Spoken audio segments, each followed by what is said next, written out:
It's 4 o'clock on a Monday, and you know what that means. There I am. I'm scared to death because we're doing a remote Taxi TV live from Westlake Studio in Hollywood. Yeah, baby. This week starring special guest star Mr. Doug Fensky from Create Music Academy. Oh man, are my levels hot. Holy crap. And thank you, band. Thank you, fake audience. Let me get my chat room open. Where are you guys? There you are. All right. Okay. I'm scared to death because you guys know how I love... Hi, Doug. Hi, Mike. There I am. It's so weird. There I am. You know how I love doing remotes because anything that can go wrong will go wrong. So the guys here at Westlake Studios have spent the last hour trying to get audio from this gorgeous console into Ustream so that you guys could hear actual audio versus it coming through the microphone in the webcam. They gave it a valiant effort. They were sweating bullets. The whole thing was very dramatic, and they did get audio to go in there in real time. Problem was, it sounded like a sphinctophone in Donald Duck. It was pitched up, it had a latency issue, so the bottom line is, what we're going to do today is you're gonna hear the audio, which is odd because it's a mixing show. Got to give Doug credit. He tried really, really, really hard. We did get it in all fairness, but it was a Ustream complication. Yeah, oh yeah. They know what they're doing. Ustream, well anyway. So you're going to hear it during this live broadcast through the webcam microphone, but we are recording real audio, and we will take that and sync it up with the video and make that the version that hits YouTube tomorrow. So without any further ado, I am going to introduce my friend Doug Fensky, who I think is a genius instructor. He's been at the Road Rally a couple times. I've done a couple of shows here with him. And he is going to give you pro mixing tips in a pro room. And when the show's over, they told me I get a free t-shirt and a console to take home. So, me too. I'm very excited. Finally, I'll be reunited with my SSL. Yes. Anyway, very excited to be here. So, Doug, take it away. I'm going to go over here and play with the computer. Okay. Well, I suppose... hello, guys, again. It's great to see everyone. So what we have set up here today is I just have a multi-track broken out on the console. And I have some gear patched in, and we'll talk about that in a bit. But I think the bigger conversation to have right off the bat is, okay, they're in there mixing in an SSL. There's no chance that I could ever want or afford or whatever it is in SSL. So the objective of this is to be able to show everyone the approach to mixing. Because regardless of what genre that you're mixing, or if you're mixing in the box, or if you're mixing with a summing mixer, or you're mixing on an analog desk or etc., the approach is always going to be the same. Now, how you go about using things may vary, right? But since the approach is most important, we're going to apply that here today. So like I said, regardless of genre that you're working on, when you begin a mix, matter of fact, can I pull the chat room, Michael? Yes. Let me pull the chat room. I'm having some technical difficulties where the picture, of course, this only happens when I have a guest or do a remote. Looks pretty smooth over there. So yeah, I'd like to pull the chat room while I'm speaking and to see where people begin their mixes, right? Because that's a very important thing to understand, is where kind of point one is. So if you guys jump on and tell me real quick where you guys are beginning your mixes, then maybe we can get a few things straightened out. So what I have patched in is I have the stereo bus of the console, meaning the sum of all the faders down to left and right. I have that patched into the console. Excuse me, back into Pro Tools. And then I'm listening back through a pair of speakers, right? So we're actually hearing the return from Pro Tools. If anybody has a more advanced understanding of audio engineering, I can tell you that we're listening to an external monitor, so there's no feedback. Now the stereo bus of the console is patched through a software limiter that I have going in Pro Tools already. So the stereo bus is going into the L2, which is what I like to use. I even have a specific threshold that I like to use at -4.3. I just find it gives me a good balance of dynamics and loudness. So how we doing on the poll? I just know something Cronin referencing other mixes. Faders at normal. David Adelstein starts with drums. Another guy starts with drums and bass. Drums. Then somebody sets the vocal level. Definitely drums. Mix my groups individually. First drums, verse, chords. Yeah, creating Cool. a template. So Blah, blah, blah. thank you. Those are good. Those are really good responses. However, it's not a broad enough approach. Like, obviously, if you got a mixing gig to mix like "When I Was Your Man" by Bruno Mars, right? Well, then that kind of instrumentation wouldn't apply, right? So we have to kind of take a step back. You guys zoomed in a little bit too close. We have to take a step back. And what we have to do is we have to learn to mix from a musical perspective, all right?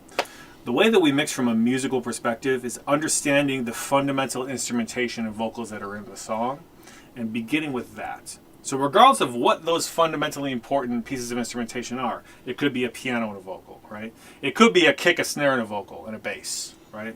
Oftentimes it takes the form in modern records of a kick, a snare, whatever's carrying the chords of the song, a bass, and the vocal, right? And those 5 elements.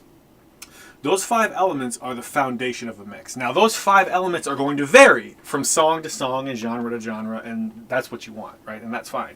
But the approach doesn't vary. You always start with whatever is fundamentally important to the record.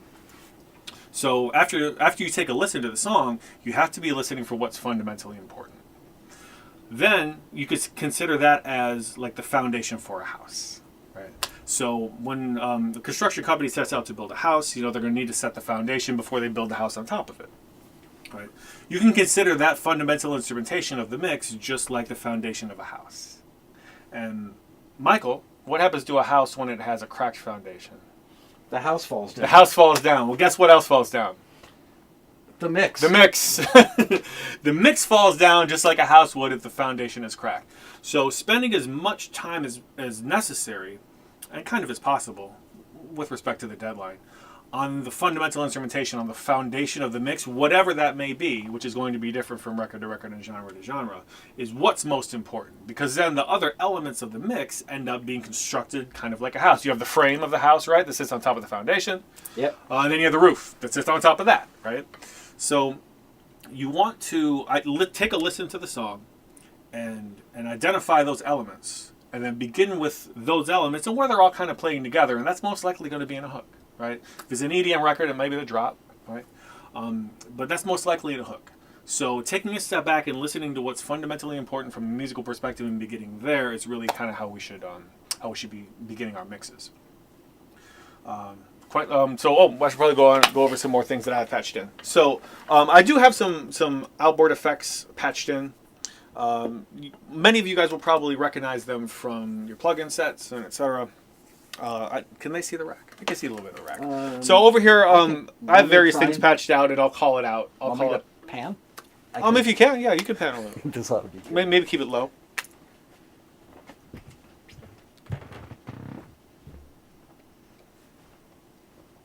Considering I can't even see what I'm doing. Pan it down, maybe.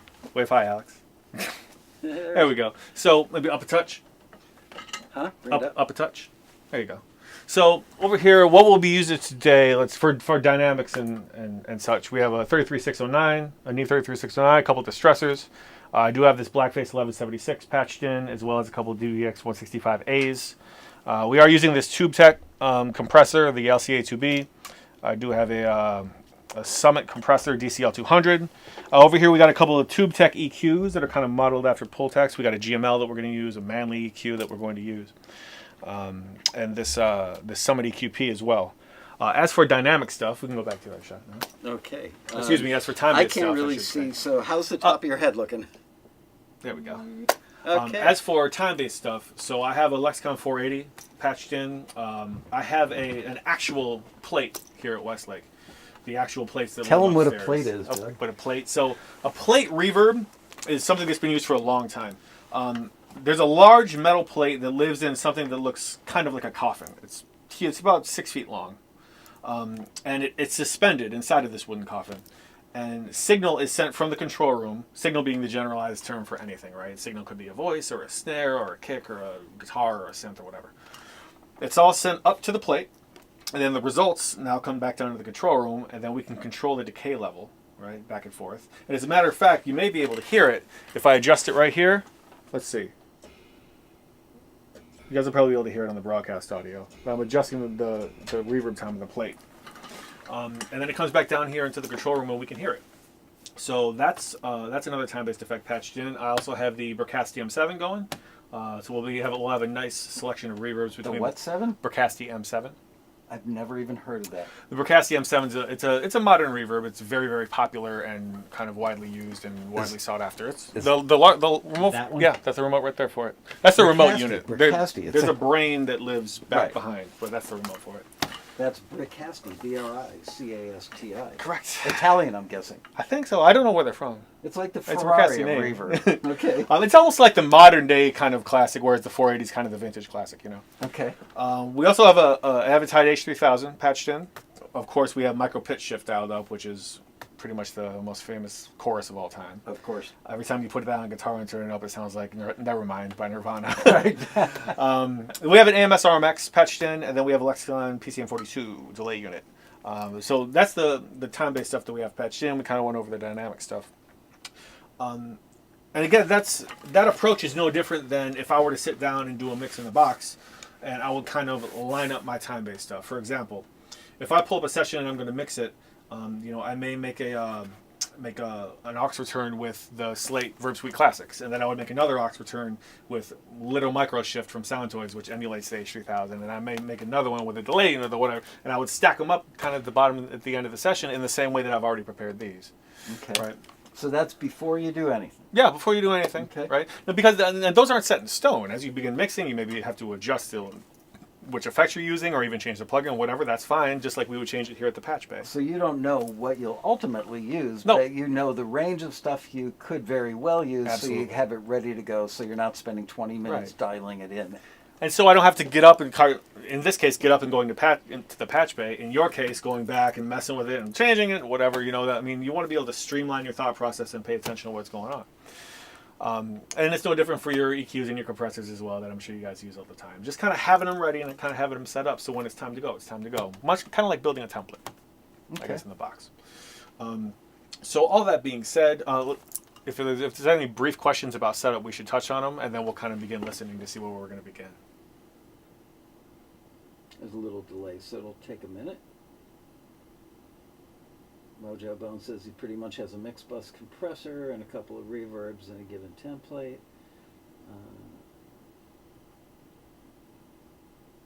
Anna Yarborough says she has a water bottle. Okay, so here's what we'll do. We'll take a listen to a demo of a song. This is a demo mix of a song. It's an organic pop song, and what we want to do is we want to identify the fundamental instrumentation. We'll listen to it all the way through. It's like 3.5 minutes.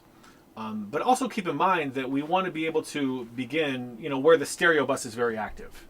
Where all those 5 elements, we can blend them amongst each other, but we can also collectively blend them against the stereo bus, which again is the sum of all the faders, just left and right. So that the dynamic range in our song is appropriate. You wouldn't necessarily begin in the intro if it's just a piano and a vocal or something like that. You want to be able to kind of go from the biggest part of the picture and then tail it off to the smaller parts. So let's just take a listen and see what we're going to be working on today.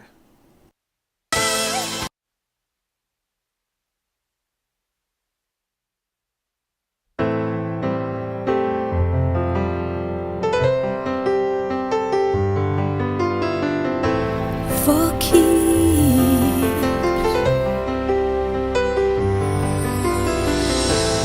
you swear this is what you're living for. I'm scared this could be our biggest scar. Your knuckles squeeze tight till the blood is turned white. Under cover of night, every wrong feels right. For keeps, one more breath, I'm about to fall. For keeps, still on. Prepare, every scar has led to this.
a story mine.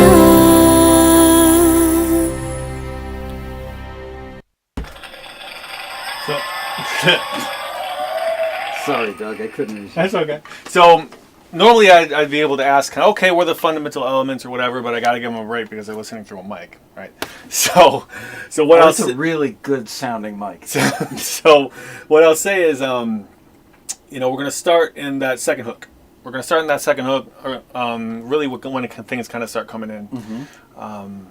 The drums are in, and etc. And what I would consider the foundation of this record would be the kick and the snare. Now, that's a live drum kit with live mics, so we're going to need to put the overheads in there as well. And the bass and the piano and the acoustic guitar and the voice. Those are kind of your fundamental elements right there. The rest of the stuff, like the hats and the toms and some of the other strings and, the background vocals and all that stuff's going to fall into the frame and into the roof, and it's going to sit on top of the foundation of our mix. And the best place to start is always on that kick. So if I jump up here to the kick, and hook 2. So let's kind of loop it. Alright.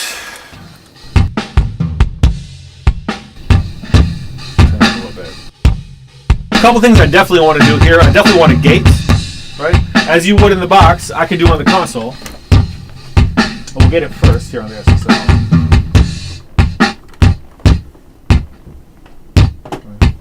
That's a little. Let's kind of get the hole a little bit more.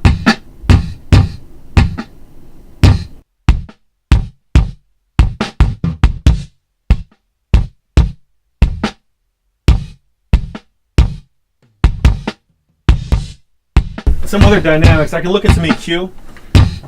And what I want to look at for the EQ is I want to do actually a touch of subtractive EQ here in the box before I get to the desk. That way I'm kind of be manipulating the kick. For those who are newbies, tell them what subtractive EQ is. Okay, subtractive EQ is the process of removing frequencies from a sound. Additive EQ is the process of adding frequencies to a sound. And Michael, for me personally, I use both very frequently. Mm-hmm. Right.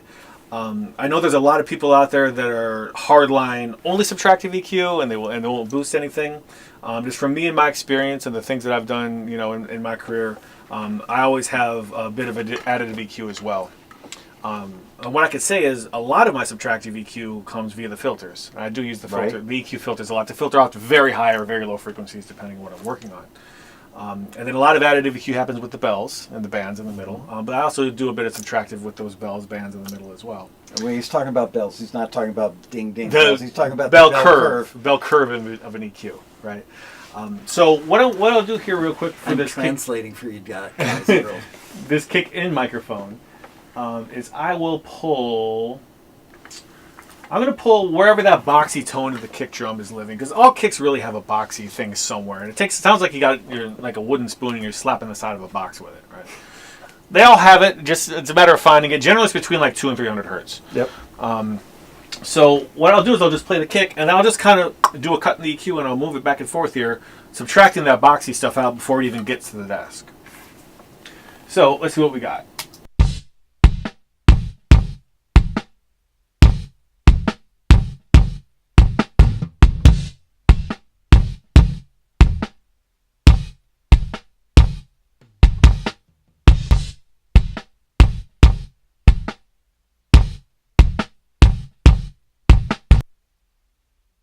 To cut at 250. I went from 250 to 200 to 300.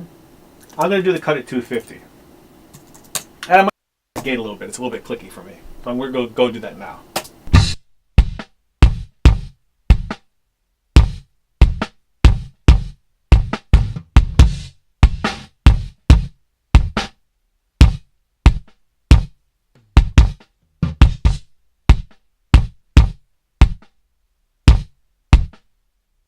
So I've gated and I've done that bit of subtractive EQ, and I have some inserts going for our kick right now.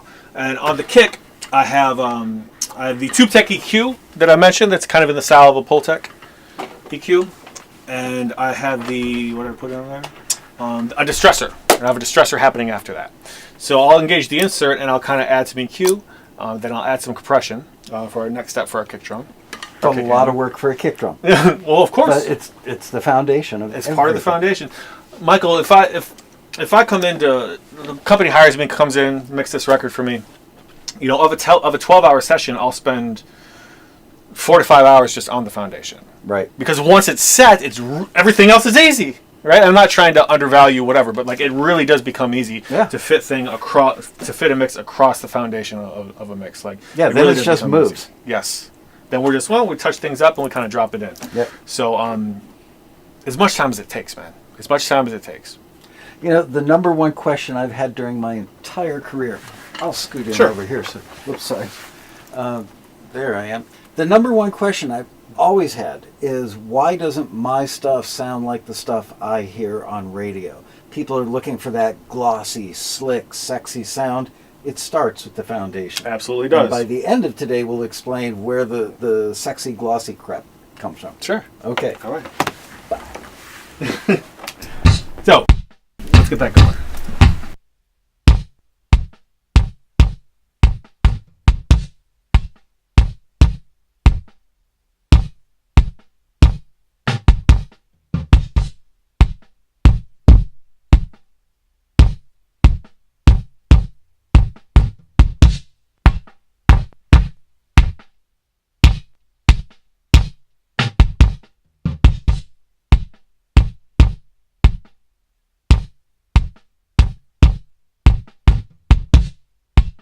So what I did just right there with the TubeTech EQ is I grabbed about 60 hertz and I gave it a little bit of a boost. I'm going to bring it down. Actually, it's a little bit too much for me. And then I took the high mid range and I boosted it and I kind of swept it a little bit to kind of find where the attack lives for this particular kick drum. I think something that's important to understand is that you're not going to get a great result by reading a book about frequencies and mixing and then applying that blanket approach to it. Because each and every kick drum is going to be different. It's going to be a different head on the drum. It's going to be different performance. It's going to be different microphone. It's going to be different summing. It's going to be different everything. Different beater. Different Makes everything. a world of difference. Everything, right? So really the best way to do it is to just grab the EQ when you're looking for it and sweep it and find where that attack is living. In this case, it was around 2.5K, 2.5, 3K, where that click of it came through. Right. That could be different from kick to kick. And depending on how much of the click you want, because depends Right. which octave the song is in, Sure. what key the song is in, where the bass is at with the kick, Sure. how much click you want or don't want, so all that stuff. And the great thing about that is that now after I've found it, if I don't want it, I can just turn it down. Right. I don't have to move the frequency, right? Yeah. Do I want more of it? Do I want less? Do I want to subtract it? And sometimes you want to make room for its best friend, the bass guitar. Sure. Because they're complementary. Absolutely. They are. So what I'll do now money, baby. is I'll dial in the compressor. Yeah. So this is the distressor we'll do after the TubeTech EQ. 60 hertz for 2.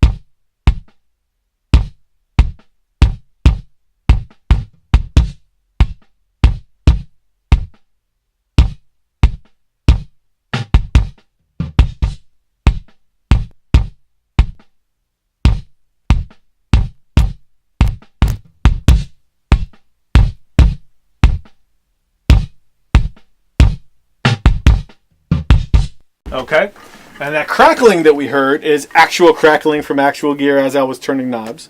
That's fine, because it's not going to happen during the mix as while I was turning it. Now, should the gear technically be crackling? No. But, analog gear needs maintenance, and you never know what's going to crackle a little bit. I'm sure that won't be the first crackle that we hear. So it's just Here a today. dirty pot or something? Yep, and that's it. And that's okay. That's to be expected as you're mixing. You turn a pot, something cracks a little bit. You do something called exercise it, where that's where you turn it back and forth a few times. Break out the crime and then one. it's good. So then we have a bit of compression from the distressor. It's just about control. So I just did this at 4:1 for a ratio, for those of you who understand compression, and I got about 7 dB gain reduction with a quicker attack and release. Tell them what a 4:1 ratio means. What the 4 is. Okay, What the 1 so think of it as a ratio of units of level in versus units of level out. So if I were sitting here with Michael and I were to hand him 4 Sharpies, right? If this were 4, I would hand him 4 Sharpies. He would hand me 1 back. It would be very much like that exchange. And 1 to 1. Right. So for a frame of reference, a limiter is a compressor with a ratio of 10 to 1 or higher. Right? A compressor is below that, obviously. Same piece of gear, different piece of name gear. depending on how you set it up. Although if an outboard piece of gear or plug-in is called a limiter, chances are the ratio can't get below 10 to 1. Right. Right. But compressors can get turned into limiters. We totally confused you guys now. By increasing the ratio. Yes. Right. So that's kind of the basic rundown of it. But So basically, if something obnoxious is happening level-wise and you want to smooth it out, a 4 to 1 ratio means for every 1 dB in, there's 4, or am I getting this right? There's 4 dBs of squash for every 1 dB over the you can line. think of it that way, Yeah, right? that's If right. that's a relatable way to think about it, that's certainly fine, right? That is, the books for dummies? There you go. So there's something else that we need to do to the kick, though, before we move on. Yes. And that's called parallel compression. Ooh, they love parallel anything. And that's where I have the Neve 33609 wired up. Again, a lot of you guys are probably familiar with that in plug-in form. So what I'm going to do is I'm going to take a copy of this kick drum that I've now used some compression and some EQ on. Now I might even throw a low-pass filter on it too to take off of the high frequencies, just in case there's anything hanging around up there. And I'm going to take that copy, I'm going to send it to the other compressor. I'm going to compress it kind of more aggressively than I was kind of doing the control with the other compressor. And I'm going to bring it back here and I'm going to blend them to have the result. Why? Because it gives it a tighter sound that sounds more even and controlled, rather than taking, let's say it's a kick, and let's say I put a bunch of aggressive compression on it and I turn it way up in the mix, right? Well, that's a way to achieve a lot of low end in the mix, but it can sound too unbalanced by using that method.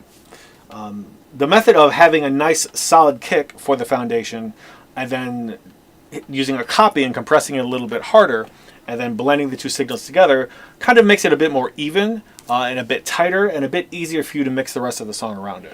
So you wouldn't normally. I come from a very old school where we had limited numbers of tracks. When I started out in the industry, we only had 16 tracks, and you would literally lay down a drum kit, kick on its own track, snare on its own track, and then drums left and drums right, where we would like blend. overheads. Overheads and tom mics would be pre-mixed to tape. So that's the beauty here is we don't have to commit to pre-mix right. tape. So back in my day, we would get these sounds pretty damn close to how you wanted them in the mix and send them to the tape that way. Yeah. Nowadays, you have the luxury of infinite tracks and infinite, especially with stuff in the box. Not that infinite tracks should be used. Right. Let's make sure that we get that clear. But you can do all this stuff, so you really don't have to concentrate as much on the actual recording, other than getting it down. As long as it's recorded, as long as that's done, as long as the gain staging is correct and the levels are correct and everything is correct, absolutely. And the benefit that we also have now is because now we're summing all of this together at the same time, rather than having to print those drums left to right and then having to glue them together with whatever else. We can sum everybody together, which is, after all, the biggest advantage of analog mixing is the summing characteristics. Yeah. So, parallel compression, yeah?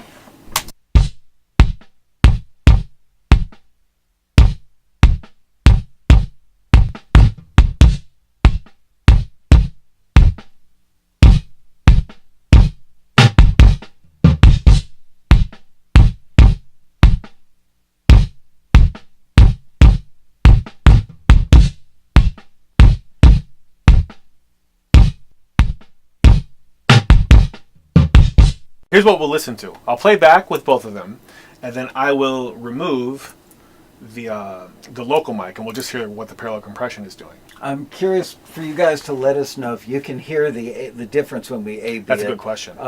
Because we're going through this crappy little microphone in my Let's give it a spin. Extremely good camera.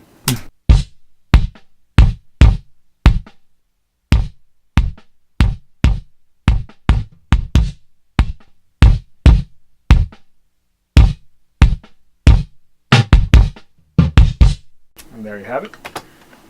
So can you guys give us a little feedback? I'm bringing down my input level a little bit. We're getting a little hot on that one. Can you hear what's going on okay coming through the webcam mic? on your end? I don't care about Tony Bennett.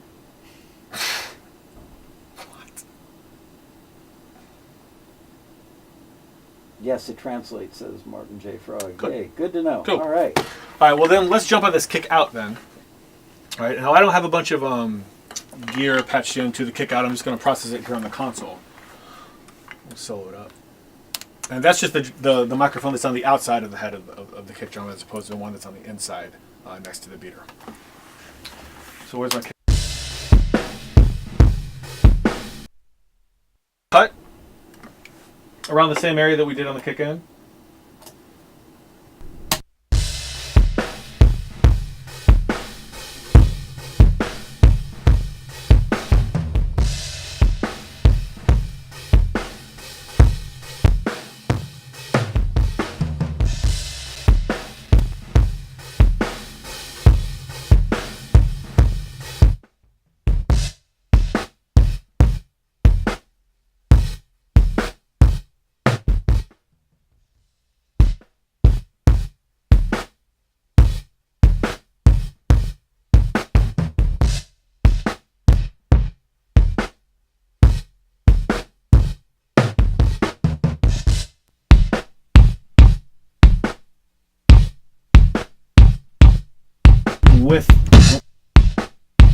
There it is with the kick in.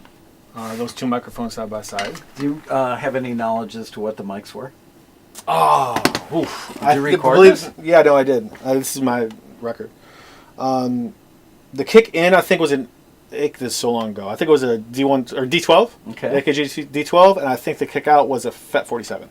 All right. No, I meant FET 47. Cool. So we did a bit of gating, we did a bit of compression and EQ. Nothing crazy, right?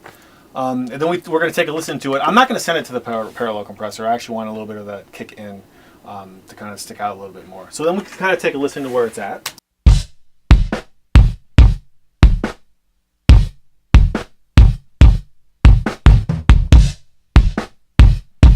All right. So what I'm going to do now is I'm just going to mute those. We'll cut them. I'd like to ask an intelligent question. Of course. When I'm getting a kick sound or a kick and bass sound, again, it's been a very long time since I've done this, but I would look up at the meters. I would look at the analog meters, and I would make sure... Well, I'm not setting levels yet. I know, but I would look at the meters, and even though I wasn't setting my levels yet, I could tell by the ballistics of the meter. I could almost work deaf and tell by the ballistics of the meter if I had a sound going. Do you ever use any visual cues? Do you ever look at the phase meter? Do you ever look at meters or strictly I absolutely ears? do. I absolutely do look at the meters. It depends on which meters and where. I also look at the cone on the NS10. Right. That's also something else that I do. So when it comes to time to start setting levels, I will be monitoring the stereo bus, and of course I'll have an eye out of my peripheral to make sure that we're not clipping any channels. Of course, the meter's on the outboard gear while I'm dialing it in, right? But also the driver on the NS10, when it starts reacting a certain way, I think the video went when it starts reacting a certain way. And we're back. When the driver starts reacting a certain way, I'll make sure that I kind of take note of that. All right. When it kind of starts jumping. I always wondered if I was the only guy that used visual cues around the control room as part of the whole thing. So let's start some snare top, yeah? Yes. I'll dial it up here. We'll gate it, and then we have a nice Manly EQ inserted out on this as well. He's talking about the brand Manly. The brand Manly. Nice. So stuff.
Great. So what I've done with the snare is I gated it, and then we hit the Manly EQ. And I gave it just a touch more EQ here back on the SSL 9000J. Just a bit of high and low filter, not to the point it's where I'm changing the sound, but removing any kind of overtones or harmonics that may be above the sound. Sharpen it just a touch more, and then give it some compression here. So what I'll do is I'll play back with the snare, and I'll take everything out that I did, and we'll hit it again, and we'll listen to it with everything All right, back so in. we're going to do another A/B. Hopefully you guys will be able to hear it through our priceless webcam microphone.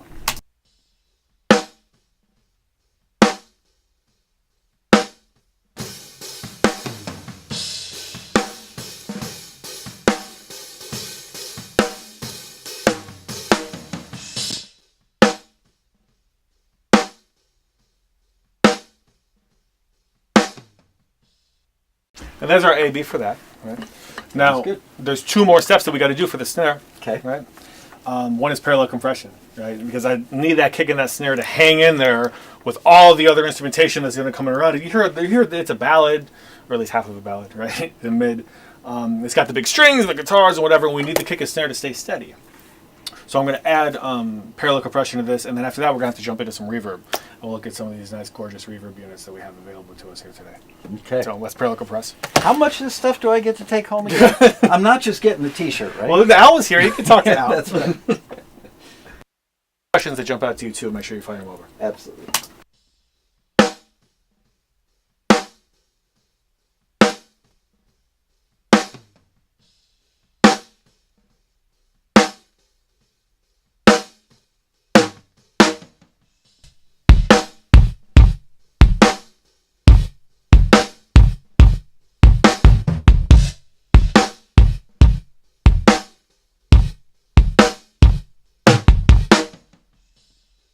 All right, snare sounding good.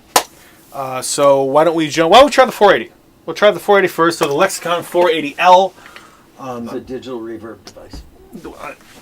And in 2017, you can kind of say digital reverb. It was digital, really kind of digital for its time. Yeah. But it's been used countless times. Camera. What is every time I look away from I'm not sure if I'll be able to get this, but it's the white. I don't know if you can see this, Michael, but it's the white plug-in that you guys are probably very familiar with.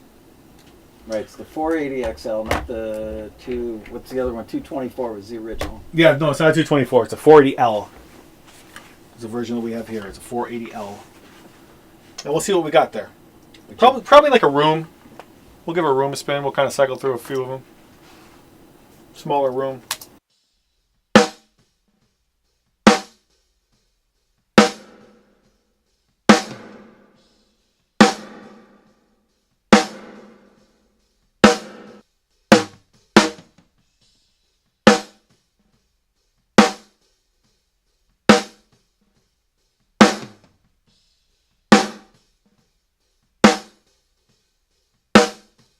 So I'll play for you guys the medium room sound, just the reverb, without the direct snare signal, which sounds like this.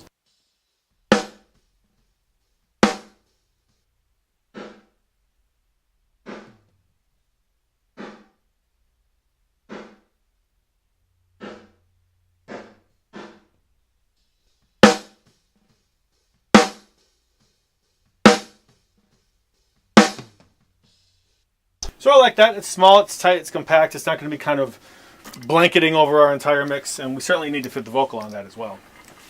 So while we're here, I'll pull up the snare bottom, which of course is the microphone on the bottom of the actual snares of the actual drum from which it takes its name, right? Do you want to give them 30 seconds on phase relationships, Sure. top and bottom snare, because Sure. so many people don't think about that, Sure. and if they don't, it sends you down a rabbit hole of misery. So Michael, every time that you have two microphones on the same source, you have to flip polarity in order to check the phase relationship. Right. Right. Two microphones on a source doesn't mean like I have two mics on the entire drum kit or something like that. It's where you have like a snare top and bottom, or maybe you have a djembe and it's top and bottom, or maybe you have an acoustic guitar, one on the body, one on the fretboard. Any of those instances, what you want to do is you want to flip polarity on one of those microphones. That's going to be on the preamp or on your interface's companion software. It looks like this. Right? It's that button. Probably next to Phantom Power. If your snare sounds papery and thin, and you're using So the top and bottom, that's your first sign. So that's the first place that you go, right? Yeah. Is when you flip the polarity to create a different phase relationship. Phase is just an easy way to describe phase is like a time relationship between two sounds or waveforms, right? And when that's coming from the same source, they can have an inverse relationship, and they can end up with canceling frequencies that ends up sounding thin and drab and just kind of a bummer. And you certainly don't want that ingredient in your record. No, you don't. You'll be sitting there for hours trying to make up Sure. for it with EQ and compression and everything else. And it's not that. And It's a time relationship. Right, it could have just been one button. All right, cool. Cool.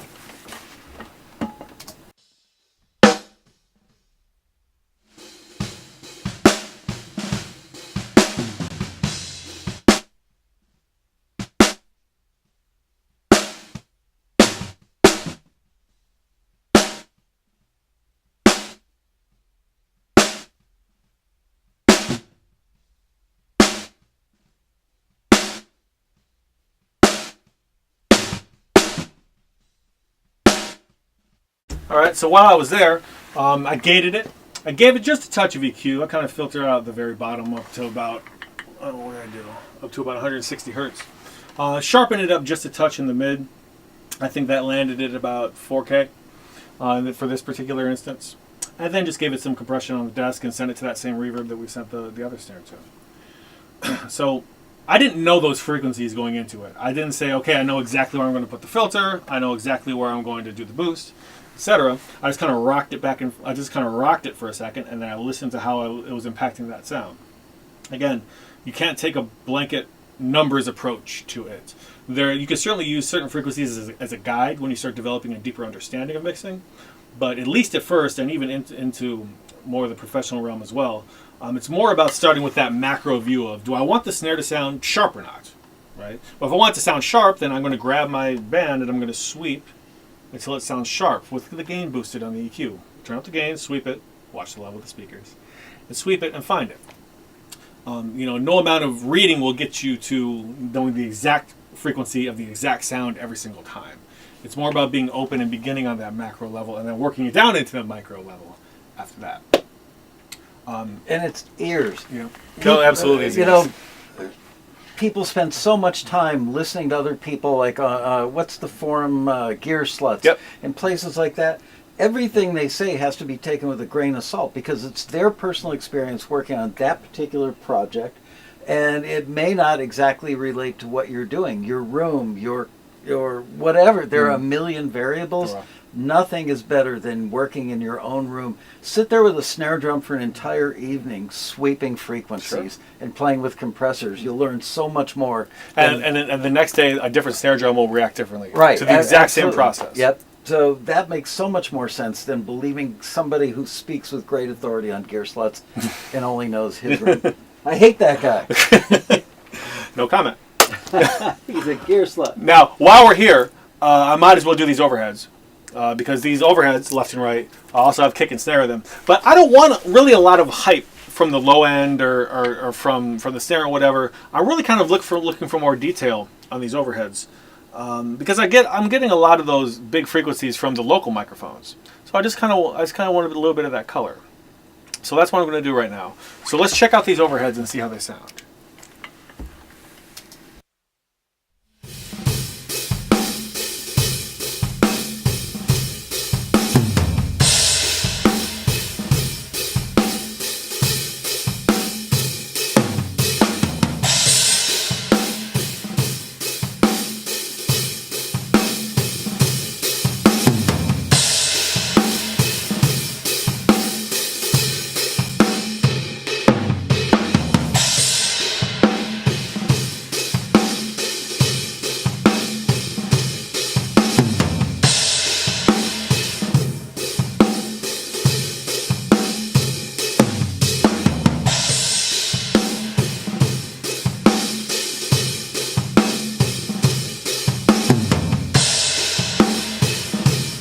All right, so there we have some overheads.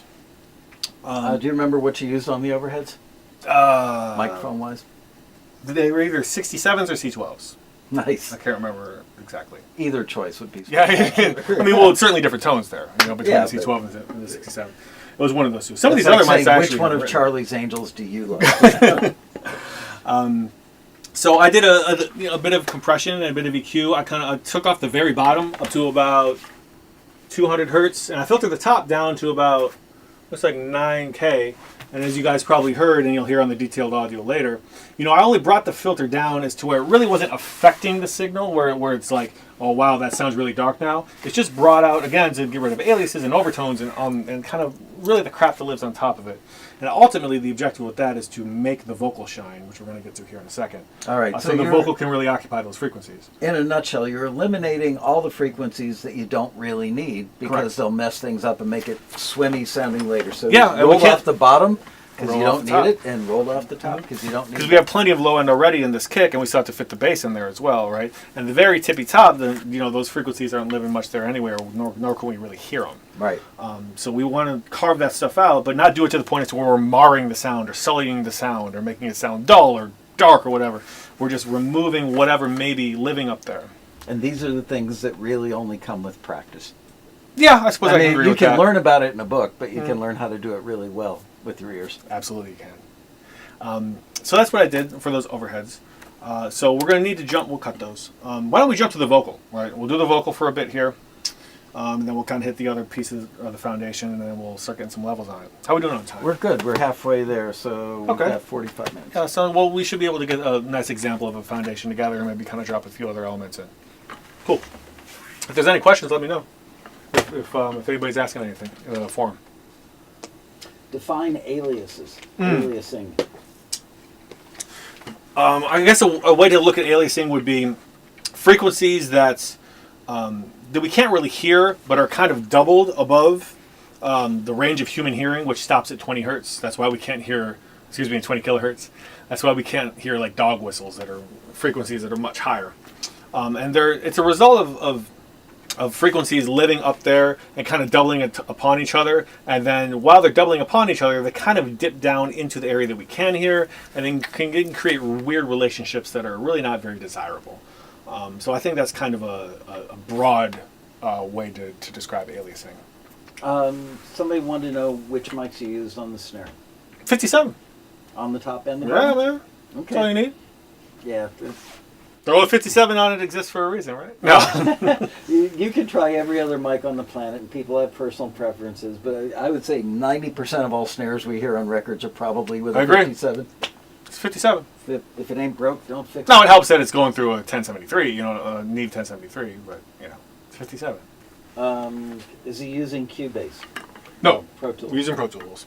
But we're not really, like, whichever DAW we have dialed up in here wouldn't matter, right? They don't have an individual sound or whatever. It's about how we're processing the audio that we're given. Anything else, real quick? Or no? Did he compress the drums on the way in? I probably did, yeah. That would sound a lot like me. I would probably compress the kicks in, the snares in, overheads in. Probably not the hats. The rooms I certainly did. And we'll get to the rooms here in a bit. Yeah, but it's a light ratio and just a bit of control to kind of control the transients a little bit. The transient is the loudest part of the drum when you hit it, just to make sure that we can record a nice clean level. And also it helps too that the compressors are gorgeous and many of them have tubes in them that we can use to sweeten up the sound on its way in. And it's very, very common for us in the professional realm to print compression into Pro Tools. Not aggressive compression, but compression.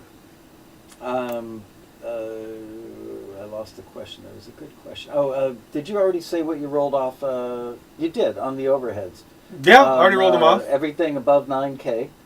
In this case, yes. And In below- other cases, that may be different. Yeah, it depends which symbols. It depends. It depends on what kit. It depends on what mic. It depends on whatever. In this case, I just pulled it down, and I wasn't even. You guys saw me. I wasn't like staring at the numbers when I was doing it, right?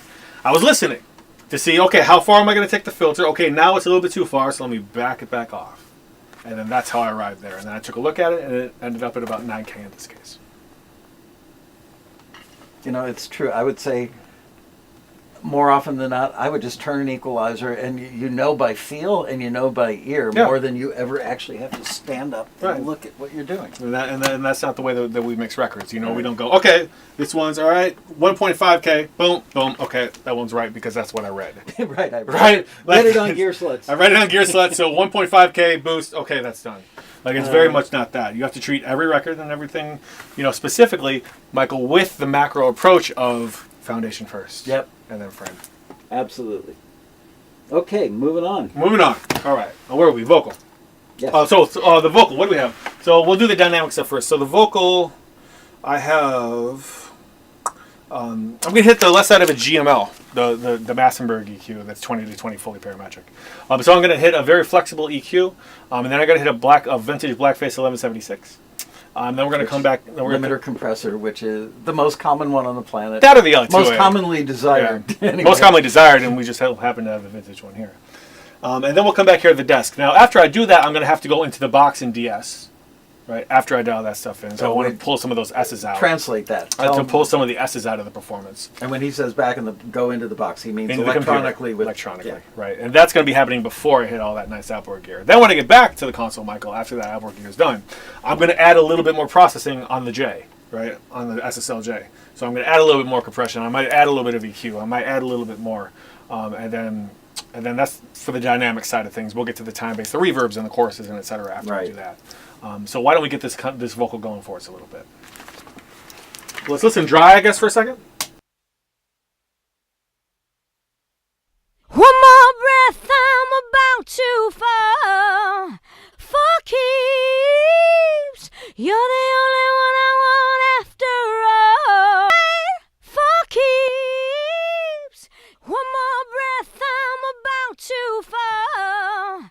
For keeps, you're the only one I want after all. For keeps, one more breath, I'm about to fall. For keeps, you're the only one I want after all. For keeps, one more breath, I'm about to fall. For keeps, you're the only one I want after all. For keeps, one more breath, I'm about to fall. For keeps, you're the only one I want after all. For keeps, one more breath, I'm about to fall. For keeps, you're the only one I want after all. For keeps, one more breath, I'm Go in on one of those frequencies, Michael, while I'm de-essing, and I'm going to pull it. There's something real kind of happening there. I'm sure everybody else can hear it. We'll zero that in and we'll see what's going on. For keeps, one more breath. Keeps.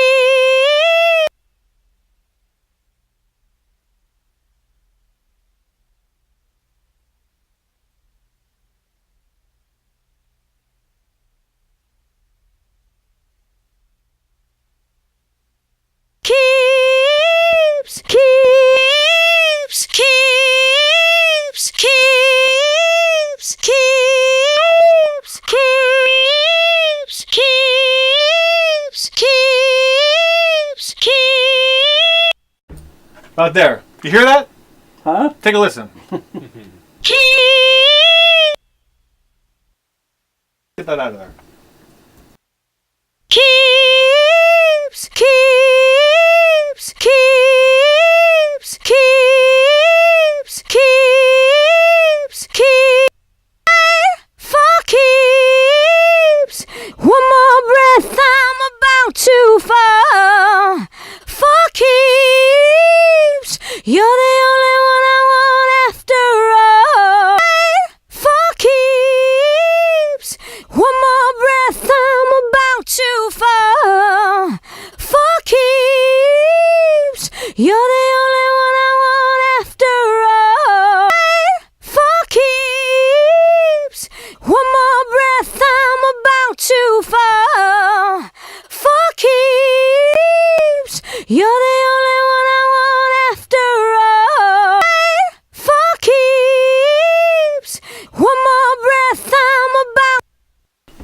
our de-esser, right?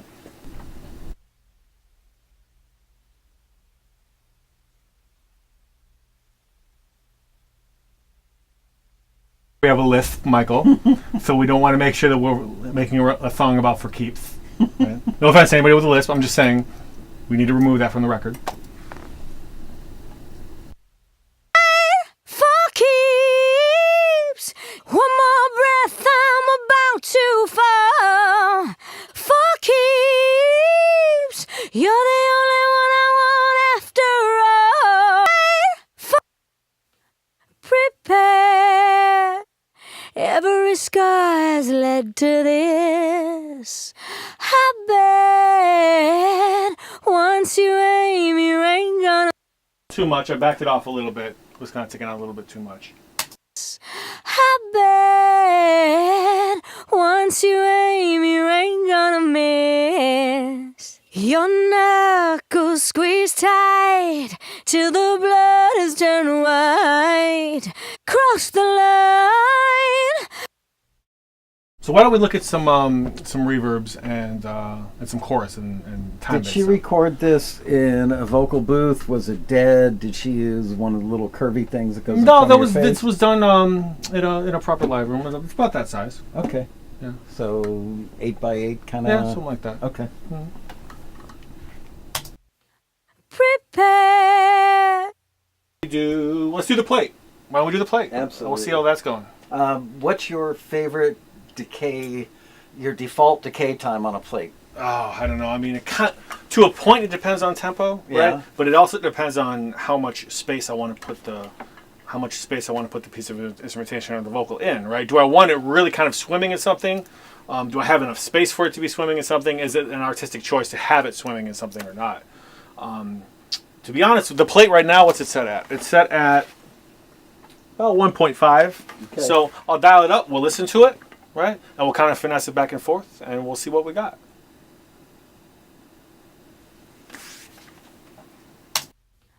Prepare. Every scar has led to this. I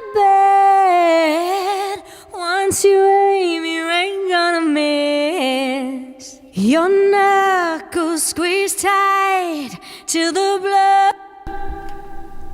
For the record, I was just messing with the low mid EQ right there. Prepare. Every scar. It's a bit long. Listen to that, Michael. Listen. Yeah. Prepare. Yeah, it's like 3 Yeah, seconds. It's a bit long. Let's back it down. And that was at 1.5? Yeah. Wow. So he's physically moving the pickups on a string. Prepare.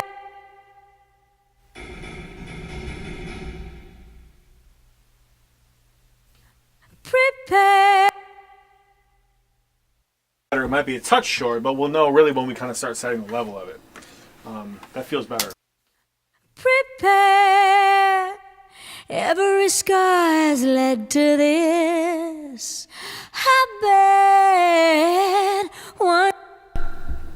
That's nice. Yeah, it's nice. Why don't we add some chorus, right? Let's add some micro pitch shifts. I'll put it on there and I'll crank it up so that you guys can hear the effect of what I'm talking about, and then we'll back it down to a reasonable level. People are asking what your monitor level is at, or what you normally work It's at. at that.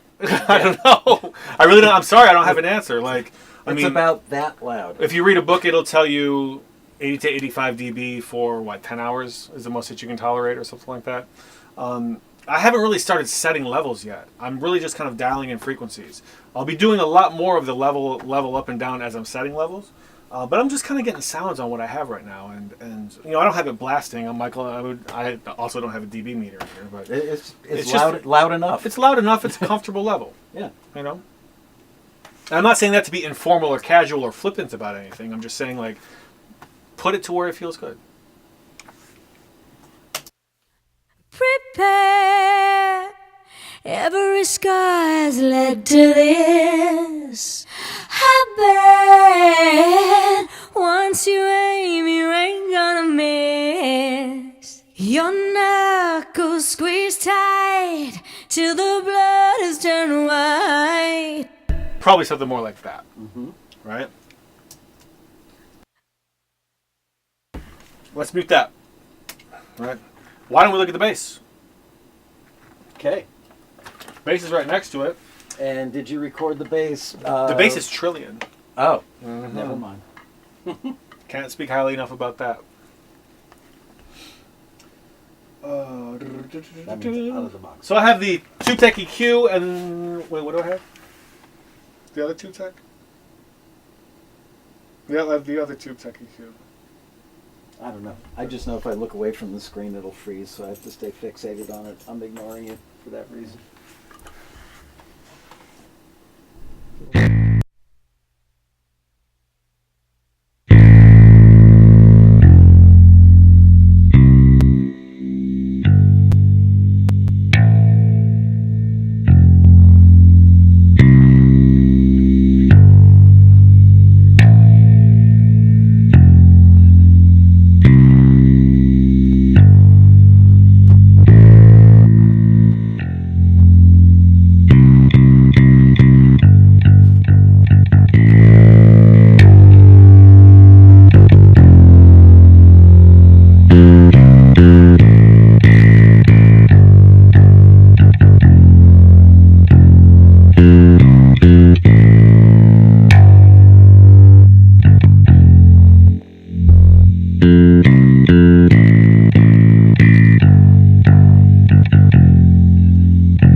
So that's kind of cleaned up in detail a little bit, right?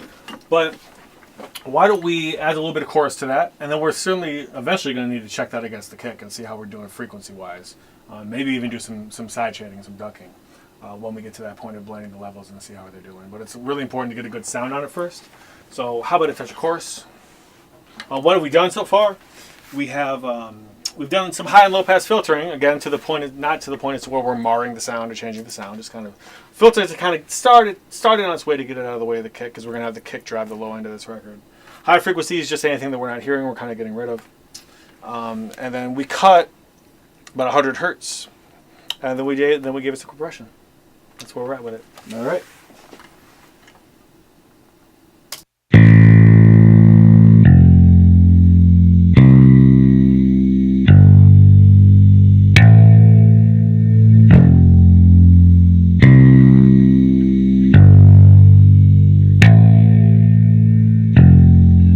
Now, those real fast attacks, those, we'll see. If those need more compression on it to kind of even those off a little bit, we will. For now, we're going to leave it there. Can you play it straight again, A-B it? Yeah, sure.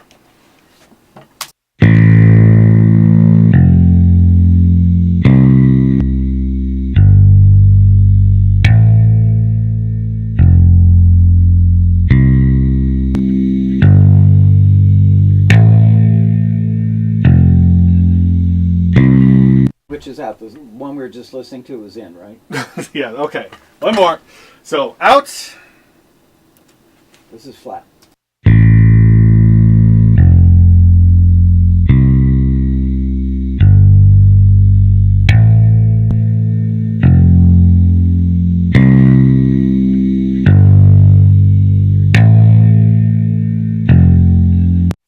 Gotta say, sounds pretty good out of the box as well. Yeah. I mean, all things considered, that's impressive. It is. Let me go back and check something on that vocal I wanted to check real quick, please. All right, so about the vocal, they wanted a recap on how you clarified the vocal, but we're a little pressed for time, so I'm gonna say go back and watch. A quick recap is okay. Using an EQ to take off undesirable frequencies and to enhance frequencies as you sweep to make sure that it's something that you want to listen to. I don't know. Really quick, 10 seconds. That's probably the best I can do. Prepare. Every scar has led to this. I bet once you aim, you ain't gonna miss. So why don't we speed it up a little bit? I'll put this vocal down on top of the drums that we already have in the bass, and then we'll put some other things on top of it. So now what I'll do is we'll get our loop going for our hook, and we will set the levels relative to each other and the stereo bus. So we don't want to be crushing the stereo bus, right? The sum of everything. Nor do we want it too light and too thin. So let's do it.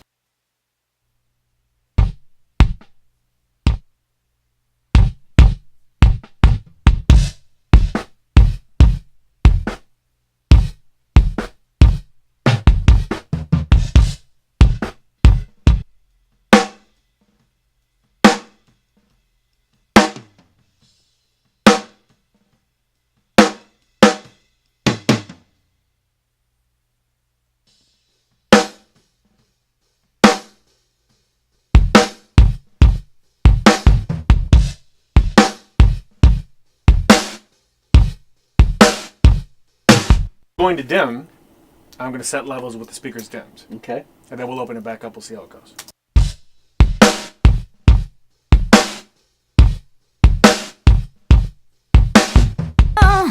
For keeps, you're the only one. I'm only getting the right. I'm doing this because lowering the volume of the speakers during the level setting process provides you with a little bit more insight as to how it sounds at different volume levels. Right? So what just my personal preference is to, again, drop it down really low after I've kind of carved out the frequencies at normal volume, to set the levels and then to open it back up and see how they're sitting, really for translation purposes. Translation means wherever I'm listening to the mix, be it in earbuds or in the car or in a home system or whatever, that it'll sound as good as possible. It's never going to sound the same from all those sources, but you want it to sound good in all those sources. When you do this, when you listen and rebuild it in the dim mode, do you leave things set, the faders where they were? No, I'm moving all the faders right now. So do you start with them at the bottom and bring them back up for the relational? I just got them cut, right? Okay. So I just was uncutting them as they were. Right. Right. Just Okay. uncutting them and starting to adjust them according to Right. to musicality. Okay. For keeps, one more breath, I'm about to fall. For keeps, you're the only one I want after all. For keeps, I know I'm safe when I'm in your arms. You're the only one can steal my heart. For keeps, one more breath, I'm about to fall. For keeps, you're the only one I want after all. For keeps, I know I'm safe when I'm in your arms. You're the only one can steal my heart. For keeps, one more breath, I'm about to fall. For keeps, you're the only one I want after all. For keeps, I know I'm safe when I'm in your arms. You're the only one can steal my heart.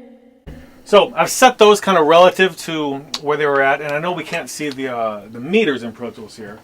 I was kind of looking at the stereo bus meters here on the desk, but if I were to look at these meters, You're the only one I want after all. For keeps, I know I'm safe when I'm in your arms. You're the only. I have a consistent level here into the light green. All right, it's Okay. about where we are here. It's the best How's way I it can sound describe it. on the viewers end? I'm pushing my input levels to Ustream about as far as I can push them. Just want to make sure it's not clipping on your end, guys. Good. It'll take a few seconds to get it.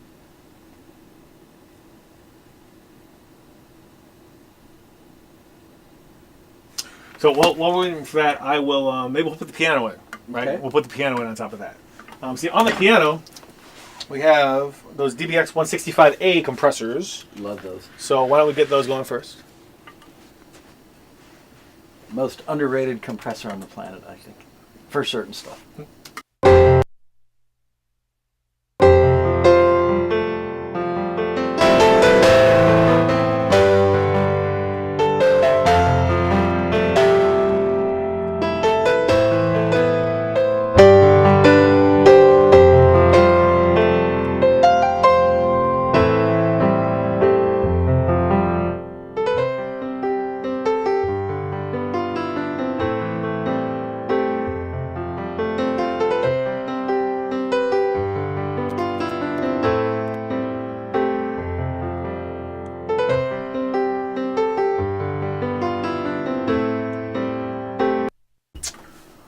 We'll do a touch of reverb.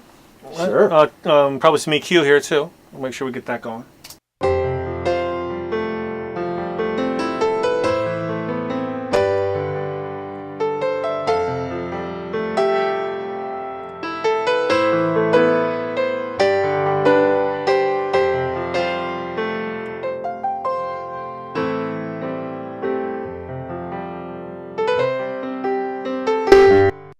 Why don't we do the Bricasti real quick, especially since we're running out of time. This is the Italian reverb.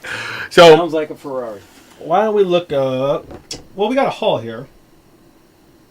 How about a small hall? Let's give a small hall a whirl and we'll see how we do.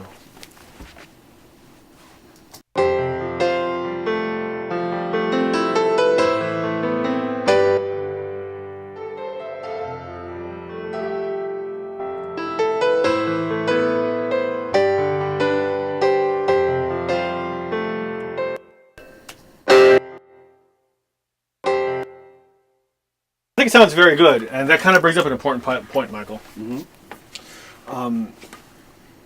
3 different kinds of reverb is the most that I will really kind of use on a mix. Now, I basically have a short reverb now that I've established for the snare. Remember, we have that room, yes. Right? I have the plate for the vocal, and now I have this hall established that I like the sound of. And then anything else I'm going to add reverb to is going to be either one of those 3 things, right? And even 3 different kinds of reverb is a lot of kinds of reverb. That's not to say 3 different tracks, remember. That's to say 3 different kinds of reverb. I was always a fan of less types of reverb is better when Absolutely. I mix. It's absolutely I true. hated guys that spend an afternoon setting up 7 or 8 or 9 different reverbs. Too much. The listener Yeah. doesn't have a sense of space. Right. It just all swims in the end. All they're doing is billing by the hour and jerking people off the room. I mean, it drove me crazy. You're right. 3 is like, Right. you got That's it. all I need. Now I have a short, I have a kind of a medium plate sound, and I got kind of a medium hall sound, and that's going to do me for the rest of the mix. Yep. That's going to be no problem. We see So let's eye put to the eye. piano in. Okay. You're the only one I want after all. For keeps, I know I'm safe when I'm in your arms. You're the only one can steal my heart.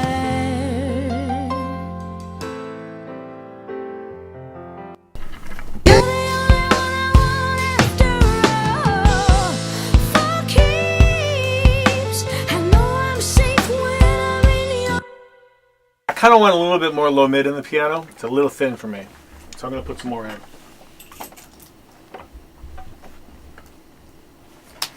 For keeps.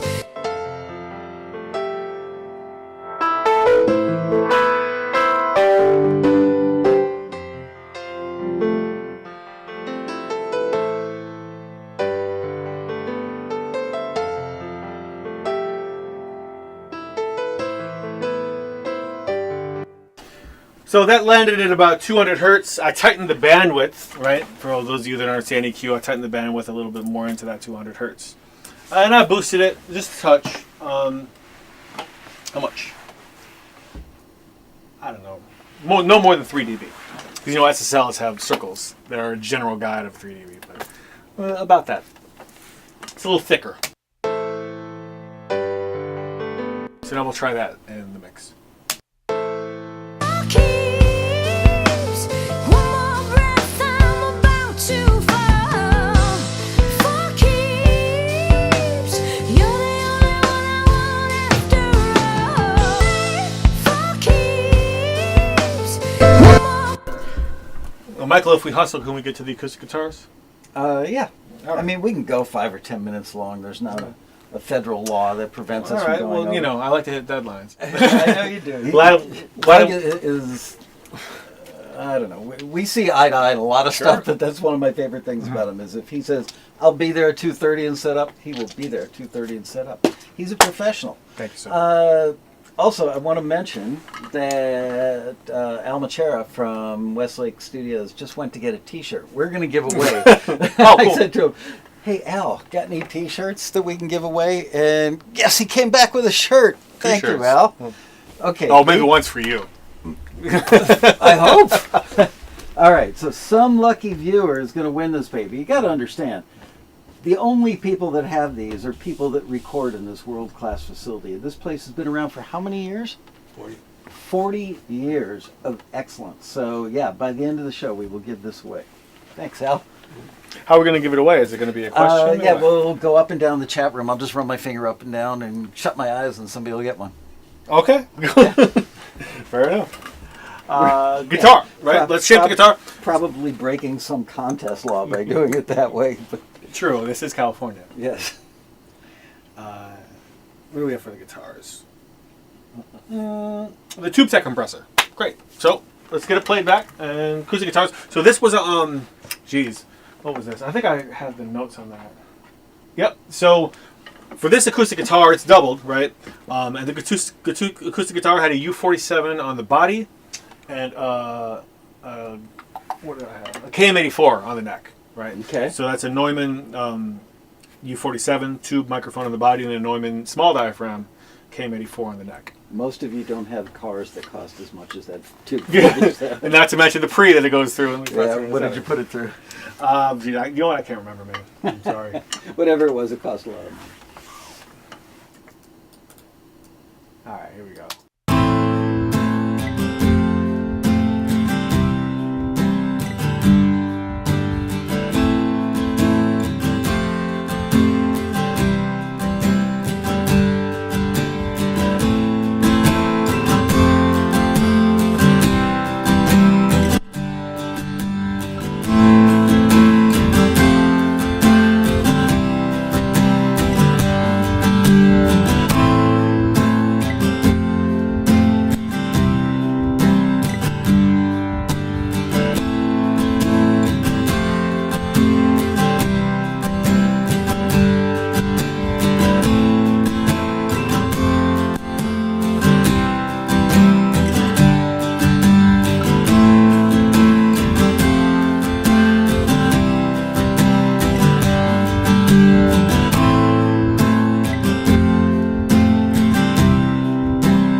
Michael, so let's listen to this. Okay.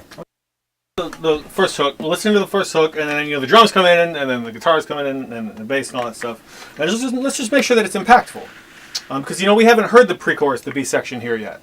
But because we blended the levels during an area where the stereo bus is loud, then that should translate down to the areas where it's not, even though we haven't heard this part of the song. That's great yet. advice. Yeah. Give a little 30-second explanation of that. That's just... Well, as we were saying before, you want to take the fundamental instrumentation, but you want to blend it in the loud area of the stereo bus, like a hook. So like now when we go and we listen to the B section, or the pre-chorus, it'll still be at least in the neighborhood, if not where you want it to be exactly, and then we'll enter into the second verse when the drums come in, and etc., and the dynamic range will be present in the mix. Once again, it's just kind of maintaining a musical perspective when you're approaching these kinds of things, and rather than zooming in, zooming out first. Great and understanding advice. what you want to accomplish. You guys, when you go back and watch the replay of the show, listen to that like 5 times, because that's so critical.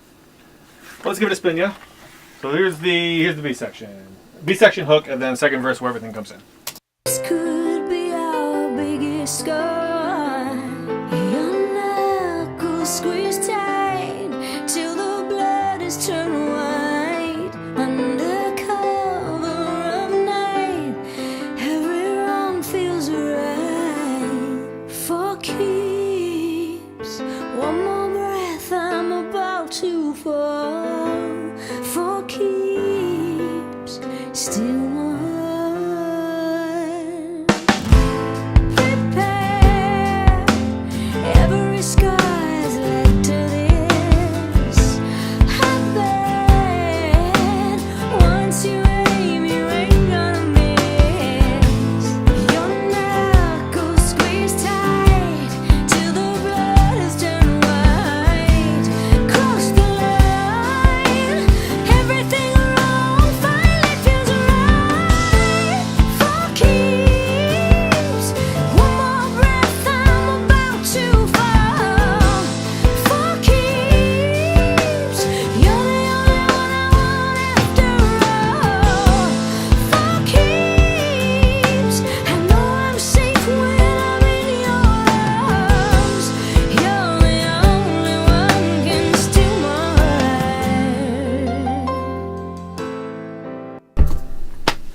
So what I'll do with that, Michael, since we only have about 2 minutes here, at least for the explanation time.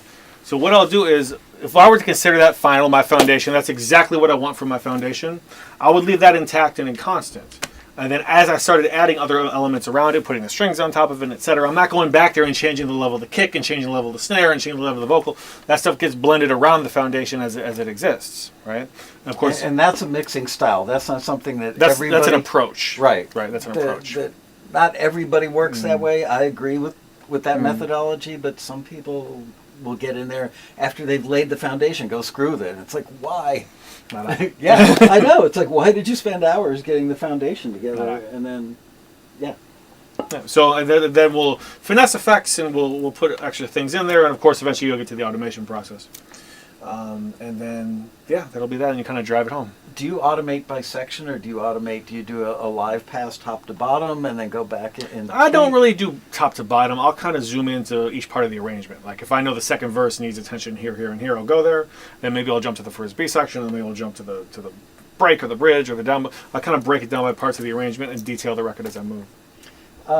So let's say that you're mixing a record, but you engineered it, you mixed it, you didn't produce it. Okay. And now you are hearing instruments and things that they're doing that you think make it really hard to mix. And as the mixer, you want to pull them out. You don't want the harpsichord, right. you know. Well, unfortunately, that's not what you were hired to do. But would you ever lean over to the producer No. and say, really? No. Okay. So I may communicate to him that a certain piece of instrumentation may be challenging, but I would never suggest, if I did not produce the record and I'm not being paid to be creative, never would I suggest that they should remove instrumentation from their piece of creativity. So I would ask the Never. question. I wouldn't suggest that they do it, but I would ask the question and say, do you hear a train wreck? Listen to this. When I pull that out, the way that I would go about it, let's say this is a harpsichord in this song, right? Our favorite instrument. And we have it mixed in. And during conversation with the producer, if I'm not making those decisions again, I may say something like, I have the harpsichord sitting pretty much the best that I can have it. I still do feel like it's kind of fighting with the vocal and the rest of the mid-range instrumentation. Do you hear that? And I'll play it for him or her and have them take a listen. That's very much so the way that I would go about something like that. I would never say, hey man, it's got to go. No, it's like I'm not being paid to make those decisions. It's like being a shrink. You have to lead them to their own best conclusion. Sure, if that is in fact the best conclusion for the song, then yes. Now, if I'm being paid on the creative end, that's a different story, right? So now let's talk about, you've got the mix. So remember very early in the show, I talked about the foundation and then the glossy, sexy. The biggest frustration people with home studios have is that their stuff, to them, never sounds like what's on radio or other people's finished product. My theory is that your own stuff never sounds like that to you. I go back and listen to stuff because we know all the nuance. We know what everything sounded like individually, and I'll be walking through a grocery store and hear a record that I worked on, then hear something else right after. I go, shit, my record doesn't sound as good as the other one after it.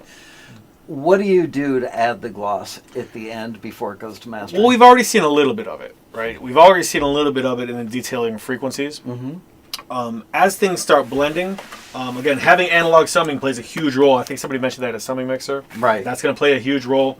Adding clarity with the EQ plays a huge role. After you get the entire mix working, making sure that you're using automation, right? And automating things up and down will give a more emotional response to the song, which may be interpreted as glossy. And just making sure that we have our limiter going, too. We have our limiter going the entire time. I really wasn't hitting any gain reduction with the limiter, but it was there for the purpose of just kind of gluing things together. Matter of fact, since I'm on that, let's listen with and then without the limiter and see what it's doing for us. I'll even pull it up on the screen here. So we'll go with and then we'll go without.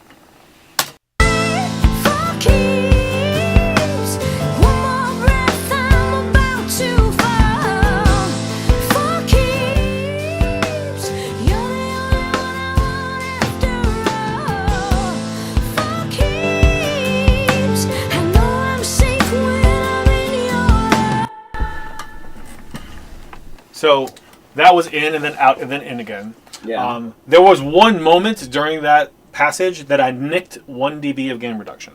Okay. Right. So it's not like I'm pumping a bunch of limiting into it, but it is providing a lot of sense of glue and a little bit of loudness too, right? Not that we're really And safety. And safety, because we're not necessarily concerned with the loudness of the mix during the mixing stage. It's more so mastering that we kind of address loudness. As long as the sonic texture is correct, then we're going to be okay. Mastering has changed a lot, and I've read several articles about mastering in the last 4 to 6 months, and I'm really amazed. I spent a lot of time hanging out with the mastering guys in the cutting room at Criteria, and thought I understood more than most engineers because I spent so much time there. Yeah. I thought that would be a great place. You know, people say mastering engineers have some of the best years in the business, so I thought it was a good investment of my time to hang out in there. Now it sounds like everything is so technical and almost less ear-oriented. Are there things that you have to do when you mix a record today that are more technical than aesthetic to prep a project for a mastering engineer? More technical than aesthetic. Yeah. Well, what I could tell you is, from my experience with dealing with I'm not a professional mastering engineer. I've mastered records. I'm not a professional mastering engineer. But in my time in dealing with the amazing mastering engineers that I have dealt with, you know, what they're really concerned with is something called the RMS meter. Right. Right. That's ultimately what they care about. I know that you Tell guys. them what RMS stands I'm going for. to. Okay. I know that you guys read a lot of columns. Maybe let's call it gear sluts, since you were bagging on gear sluts earlier today. No offense, gear sluts. No, I intended to be offensive. I did not. I did not. Let's say it's gear sluts, and you jump on there, or taxi forum. Right. Let's say that. Which is the best forum on the planet. You jump on the taxi forum and you read something that says, you know, in order to submit to mastering, the level has to be at minus 3 dB on a peak meter, right? Well, what does that mean? That means that like the loudest points of the song, very briefly and very quickly, are hitting at a certain level. The mastering engineer is less concerned about that. The mastering engineer is more concerned about what's called an RMS level, and that's the average loudness of your song, just like math class back in whatever grade they're teaching that in now, 7th, 8th, 9th, I don't know. And that's the average level of loudness of your song. If the average level loudness of your song is very high, they don't have much room to do what they do, right? But if there's a nice dynamic range to the song, meaning the RMS meter is quite low, then they certainly have enough room to work regardless of where that peak. Do they prefer to get stuff with more dynamic range just because it gives them more latitude to work? Yes, or absolutely. Because it gives them a chance to because use their remember, craft, or because well, remember, loudness comes at the expense of dynamic range. Yeah. Right. So the more loudness, the louder that you want your stuff, the less dynamic range it's going to have. So if you're going to trust the mastering engineer to provide you with the loudness for your song, which a professional mastering engineer you should, right? Then just give them something that has the dynamic range that you feel comfortable with, but isn't all the way smashed up so it's like this, because they're not going to be able to do very much to it. Not that loudness is the only thing that mastering does. I don't want anybody to walk away from what I'm saying thinking that, right? They're also shaping things with the EQ. There's also multi-band compression that they apply. Certainly they have their eye on loudness. There's much more to it than just that. Mastering stems now. Right? Yeah, and people also... Well, that's kind of a hot topic. I'm not sure if I want to get into that. that's a 20-minute topic. Yeah. That is a great topic. So that's kind of the overall gist, is making sure that the RMS, the average loudness of the stuff, is something that they can work with. I used to get permission. In most cases, people would let me go. If it was a project that I recorded and mixed, people would let me go to the mastering session, even Sure. though I wasn't the producer. And it was always comforting to me because some mastering engineers want to remix the record with an equalizer. And I always hated that. It's like, once it's on vinyl and it's out and it breaks your heart, it's like, why did I slave over that for 4 months only to have some guy ruin it in an 8-hour day? Is that still the case where... Well, I think that, first of all, I think the definition of ruining is a little subjective, right? It's very subjective. That being said, you know, kind of the number one rule of mastering is don't be a hero.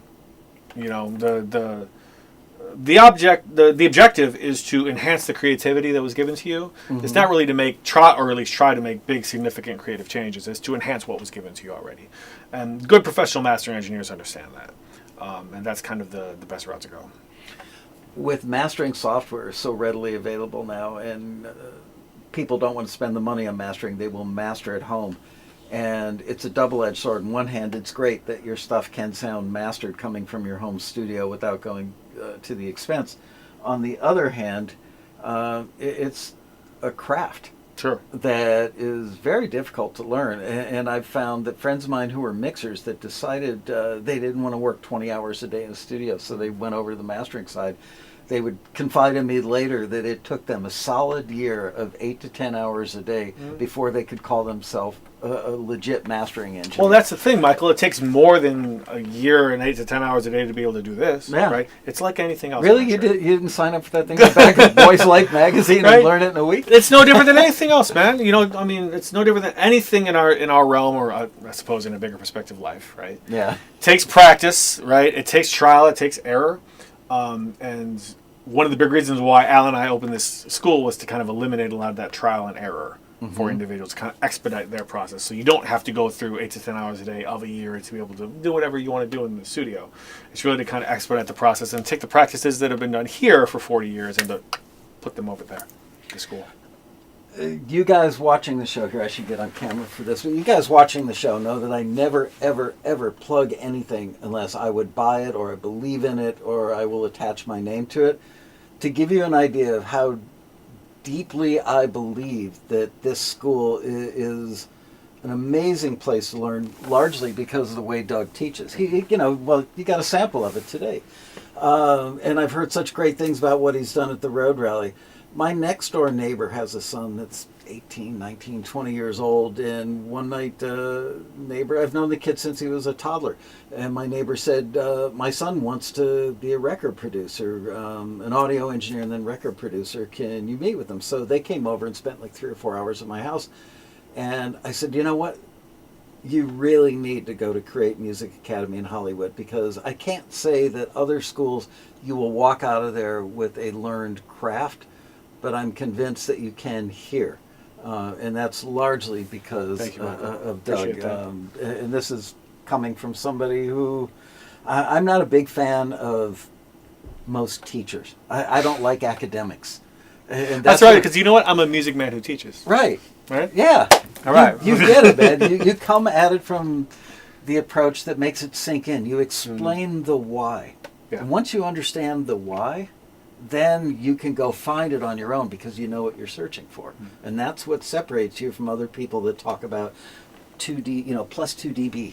It's like, who cares? Turn it till it sounds pretty. To a point, yeah. Yeah. All right, I'm going to let you guys hit us with a couple of quick questions. And we got a T-shirt giveaway we have to do as well, don't we? Yes, and what do you... Oh, by the way, just to underscore... it's extremely rare that I will ever turn over the stage at the Road Rally to anybody, but I am turning over the stage to Doug. It's true, actually. We're doing a thing that I'll start out with him, but I'm largely turning over the stage to him at the Road Rally this year. So don't forget, the Road Rally, November 2nd through the 5th here in Los Angeles. Go to taxi.com and click on our convention to learn more about it. It's free for every member and a guest. And your questions for Mr. Doug Fenske are... my dad was a workaholic. Nope, that's not a question for Doug. I can identify with that. Perfectionism has ruined more of my projects. Okay, great job, Doug. Do you ever use a live drum room sound versus gating and adding reverb?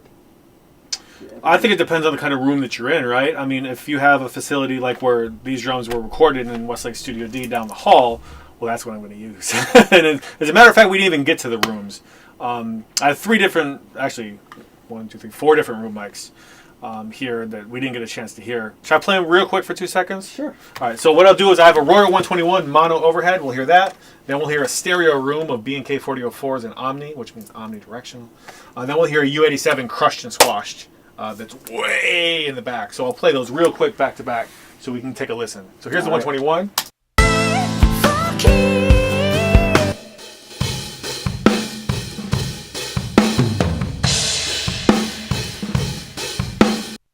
Here are the B&K 4004s and Omni.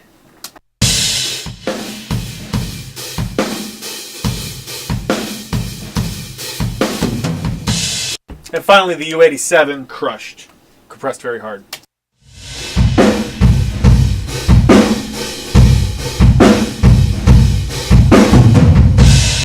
So point being, when you have access to that kind of facility, no, I'm not adding and gating reverb and etc. Again, that's fortunate. I understand that I'm blessed and I'm spoiled, and trust me, that's not lost on me. But that's what I would have used for really the kind of room sound on a record like this. If exciting, man. Just hearing that room mic was like, wow. If I don't, then I am finessing things, and getting reverb is kind of coming back into vogue a little bit, as it were, from the 80s and etc. So maybe if I'm working on a different kind of record, then yeah, maybe I would be doing that. But it's really just about considering the source and holding things accurate to the source. Let's give away a T-shirt. If you would be so kind as to hold that up. Yeah, sure. I will give these guys the flying finger. Oh. The flying finger. The flying finger of luck, as it were. All right, you guys. If you would love to have this T-shirt, Matt back at the taxi office, which is about 30 miles from here, will. You want to email matt@taxi.com. After I pick you. So type in +1, I will shut my eyes, I will give the flying finger to the list of you guys, and I will pick a winner. The flying finger. And ask them their size. Yeah, size. We need size. All right. Mark Doyle. Congratulations, Mark. Mark, yay. Yeah, baby. All right, Mark, what size do you wear? If it's like a triple XL, you don't have to say that publicly. But no, you can go ahead and tell us. Man, there's a delay on this thing. People are still casting votes even though they know he won. Okay, Mark, you need to contact Matt@taxi.com. Give him your address and your... oh, no, we need to know your size now. Yep, size. I can't walk out of here. Sounds good to meet him. Okay, meet him. What size is that? This is a large. That's a large. Mm-hmm. Take the large. They shrink. All right. With that, I want to thank Al Machera and Alex, who's been doing our tech back Alex there. Flores, thank you very much, Alex Flores. Yes. And of course, Mr. Doug Fensky. Thank you very much. Yes. You get the flying finger and the iCarly applause. I can tell you, I am very much. I mean, we're doing 2 driver's ed classes at the rally, but right. I am very much so looking forward to being in the ballroom with Michael. Basically, what we're going to do is we're going to address modernizing production. We've spoken at length about My Strummy Life, and we're going to try our best to fix up My Strummy Life and to leave that behind and kind of modernize your productions. He has already spent hours. He and I have spoken probably for an hour on the phone. And Doug has been so gracious in working with me to solve the problem of people that are singer-songwriters that do a lot of 4/4 acoustic strummy stuff and hear stuff on the radio and they go, I don't like the music today. I believe, personally, that it's because most people can't do it. So Doug is going to explain how to transition from being living in that strummy lifestyle to making beat-driven, modern, contemporary records. So it's going to be exciting. And as you can see by today's Custom show. For taxi, right? Yeah. It'll be the first and only time we've ever done it. That's right. Customized for taxi. And if it works and they start teaching you to create, I get 20% for the student that signs up. 25%. Tag it on, why not? With that, we bid you guys a fond farewell. See you next week. I have no idea what I'm doing on the show. Oh, actually, I think I do. It's Bobby Borg and Michael Ames next week on another exciting episode of Taxi TV Live. Bye, you guys.